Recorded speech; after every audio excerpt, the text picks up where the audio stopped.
लग्नात बघितलंय ना, ढोल वाजला की घोडा पुढे जातो, ढोल थांबला की घोडा थांबतो. कवी पण तसाच असतो. पण या कवितेच्या बाबतीत मी म्हणेल की तुमची दाद मला मध्ये नाही आली तरी चालेल. कविता ऐकून घ्या, समजून घ्या आणि कुठेतरी आपल्या आजूबाजूला आपल्या आईला, आपल्या बहिणीला तिथे इमॅजिन करा. कवितेचं शीर्षक आहे मला आई व्हायचं नाही.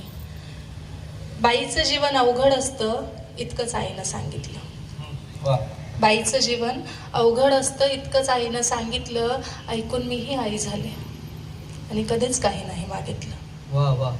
ज्या वाटा आई गेली मी त्याची पाईक झाले. ज्या वाटा आई गेली मी त्याची पाईक झाले. धर्म, संस्कृती, इज्जत सारे माझ्या पदरी आले. लेक घराची अस्मत असते बाबा नेहमी सांगायचे. लेक घराची अस्मत असते बाबा नेहमी सांगायचे. मी मुक्याने मान डोलवी कधीच काही नाही मागायचे. टीव्ही वरती काय बघू, शाळेत घरात कसे वागू, मोठ्याने तू हसू नको, पुरुषासारखी बसू नको. खेळ खेळ भातुकलीचा, प्रेमाचा आणि आपुलकीचा, सावित्री आणि सीता हो त्यांच्यासारखं जगायचं. मी हसून हो म्हणाले, कधीच काही नाही मागायचं. माझी दुनिया माझे घर मी काय शोधायचे. माझी दुनिया माझे घर मी काय शोधायचे. कट्ट्यावरती हुल्लड घालता मुलं रोज बघायचे. मुजोर वारा कधी उरी झिम्मा घालत दाटायचा.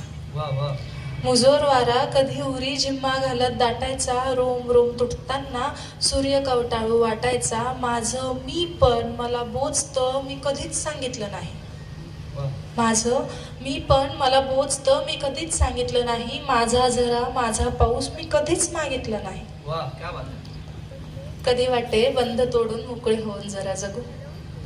कधी वाटे बंद तोडून मोकळे होऊन जरा जगू. आई पण जरा राहू दे, बाबा होऊन का बघू. बाबा नसताना मी त्यांची पॅन्ट घालायची. आई फार हसायची आणि बाबा म्हणून बोलायची.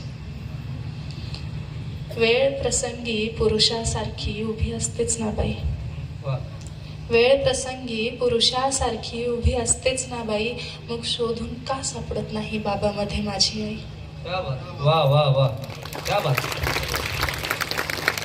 मग शोधून का सापडत नाही बाबामध्ये माझी आई. स्त्री पुरुष समानतेच्या रोजच शिकते भाकड कथा. या स्त्री पुरुष समानतेच्या रोजच शिकते भाकड कथा. कोमल चेहऱ्यावर ऍसिड फेकलं तो हात कुणाचा होता.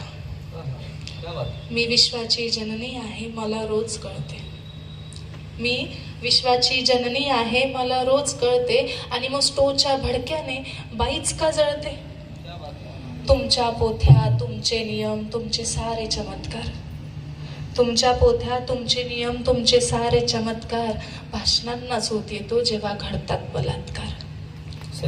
वर्गामधला गुरु सुद्धा कोपऱ्यामध्ये नर होतो. वर्गामधला गुरु सुद्धा कोपऱ्यामध्ये नर होतो. गरज नसताना पाठीवरती शाबासकीची थाप देतो. संस्कृतीच्या नावाखाली माझे अंग अंग झाकतात. संस्कृतीच्या नावाखाली माझे अंग अंग झाकतात. आणि उंच महाली कला म्हणून कोठ्यावरती उघडं बघतात.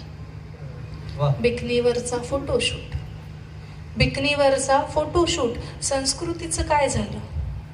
बिकनीवरचा फोटोशूट संस्कृतीचं काय झालं. व्यापाऱ्याचा माल विकण्या तुम्ही तिला नागडं केलं.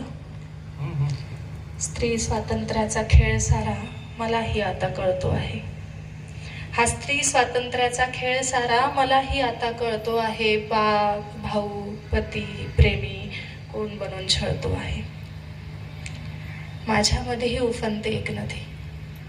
माझ्यामध्येही उफनते एक नदी. बांध तोडून वाहिले तर हाहाकार माजेल. आणि बाईनं मायेची ऊब देणं बंद केलं तर तुमच्या त्या सूर्यालाही थंडी वाजेल. पण तुम्ही शिकवलं बाईला बाईपणाचं कौतुक. पण तुम्ही शिकवलं बाईला बाईपणाचं कौतुक. आता ती त्याच्यात मग्न राहते आणि तुमच्या सडलेल्या संस्कृतीचं प्रेत ती पदरात वाहू पाहते. आई म्हणे माझी राणी सुंदर प्रेमळ असते बाई. आई म्हणे, माझी राणी सुंदर प्रेमळ असते बाई, तिच्यावरी वात्सल्यता सृष्टीची ती उत्तरदायी.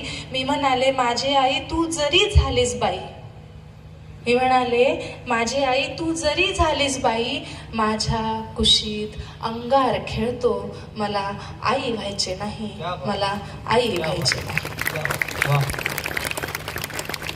खूप सुंदर तुम्ही ऐकून घेतलंय. आणि कौतुक म्हणजे स्त्री जाणीवेची कविता मुलांनी इतक्या काळजीपूर्वक ऐकावी, तिला इतकी चांगली दाद द्यावी, ही खूप विशेष गोष्ट. एकदा जोरदार टाळ्या त्यांच्यासाठी होत जाऊ द्या.